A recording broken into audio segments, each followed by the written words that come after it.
이번에 방영된 고려거란전쟁 14회에서는 현종을 시해하러 군대를 이끌고 오고 있다는 괴소문의 주인공인 하공진의 등장으로 긴장하는 현종과 지체문의 모습이 나왔습니다.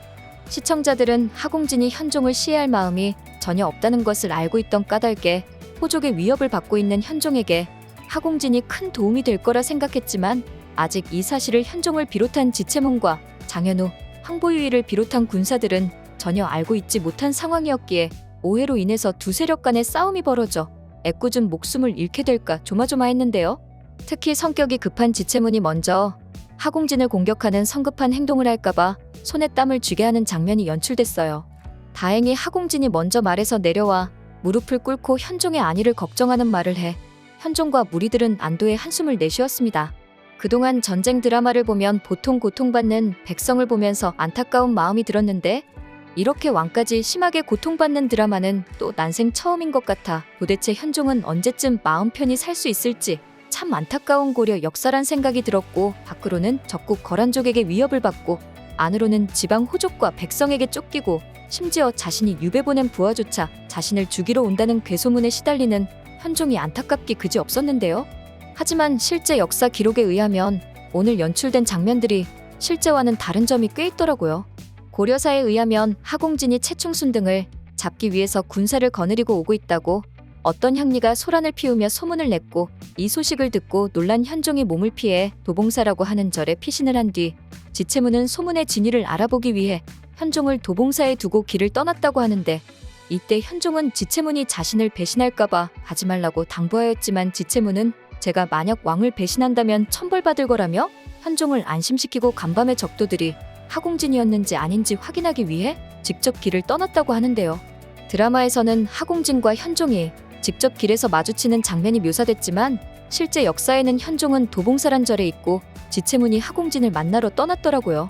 마침 창화연으로 가는 길에서 하공진을 만나 하공진에게 어찌 그럴 수 있냐고 꾸짖었고, 억울한 하공진은 나는 그런 일이 없다며 지체문에게 호소를 하였다고 합니다. 이때 하공진이 끌고 온 군대가 20명인데 이 군사를 모두 현종에게 내어주어 현종이 안전하게 몽진을 할 수 있도록 도움을 주었고, 이에 감동한 현종은 섬까지 유배를 간 것도 고생이었는데 그 먼 섬에서 여기까지 날 찾아오느라 정말 고생이 많았다면서 위로하였다는데요. 드라마 상에서는 이 내용을 모두 담기에는 분량이 부족하여 상당히 간추려서 각색이 된 것으로 보이더라고요. 어쨌거나 하공진의 그 후 행보를 살펴보면 현종에게 충성하고 고려를 위해 살다 갔기에 굳이 지체문과 하공진 대화 장면을 넣지 않고 원래 하공진이 그러했던 것으로 묘사한 게 아닌가 싶기도 한데요. 어차피 한 번은 죽을 목숨인데 고려를 위해 죽을 수 있는 기회를 갖게 돼 영광이라고 말을 하는 하공진을 보면서 현종은 깊은 감동을 받을 수밖에 없었습니다. 게다가 그동안 도순검사 양규의 소식을 거의 듣지 못했던 현종은 도순검사 양규가 눈부신 활약을 펼친다는 소식을 듣고 상당한 희망을 얻을 수 있었어요. 고생스런 몽진길이 언제 끝날지 기약하지 못하는 상황에 절망하던 현종은 하공진이 들고 온 기쁜 소식들을 접하며 희망에 차서 표문을 작성하였습니다. 하지만 괜히 야율용서에게 하공진을 보냈다가 두 사람의 목숨만 잃게 될 것이 걱정됐는지 실제 역사 기록에 의하면 고민하던 현종이 직접 점을 쳐서 길한 괴가 나오면 하공진을 거란 진영에 보내고 나쁜 괴가 나오면 보내지 않으려다가 다행히 길한 괴가 나와 하공진과 고용기를 거란 진영에 보냈다고 하는데요. 백성뿐만 아니라 충신들의 목숨조차도 소중히 여기던 현종은 결정 하나 할 때마다 굉장히 조심스럽게 움직였고, 하공진을 보내기 전에도 미리 낭장 장민과 별장 정예를 거란 진영에 보내어 하공진의 목숨이 안전토록 하였다는데요.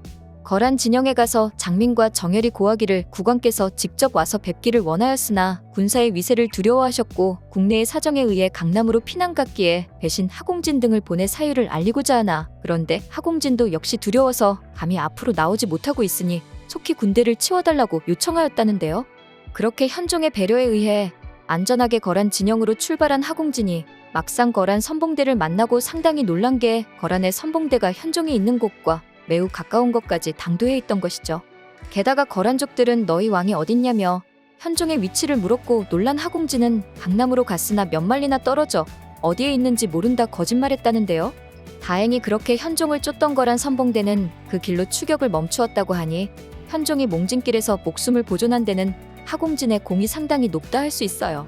야율용서는 하공진이 들고 온 표문을 보고도 고려인들을 더 이상 믿지 못하겠다면서 남쪽을 향해 총 공격하기로 결정하고 하공진을 거란군에 억류시키는데요.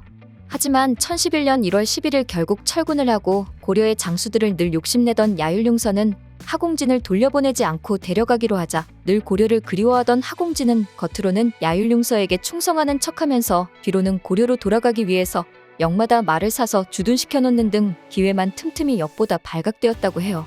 결국 야만적인 거란족 야율융서는 하공진의 심장과 간을 떼내어 먹고 그를 죽게 만들었다고 하는데요. 이 사실을 뒤늦게 알게 된 현종은 슬퍼하며 그의 아들 하칙충에게 녹봉과 자급을 올리고 하공진은 정사품으로 추중했다고 합니다.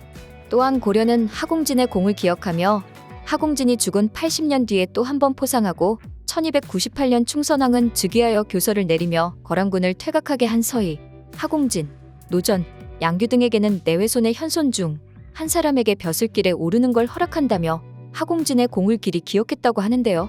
이렇게 고려를 위해 충성한 충신들의 공을 잊지 않고 300년이 지나서까지 기억한 고려 조정이 있었기에 조정 대신과 무관들이 자신의 목숨을 아끼지 않고 고려를 위해 충성할 수 있지 않았을까 싶더라고요. 오늘 영상 재밌으셨다면 구독과 좋아요 부탁드려요.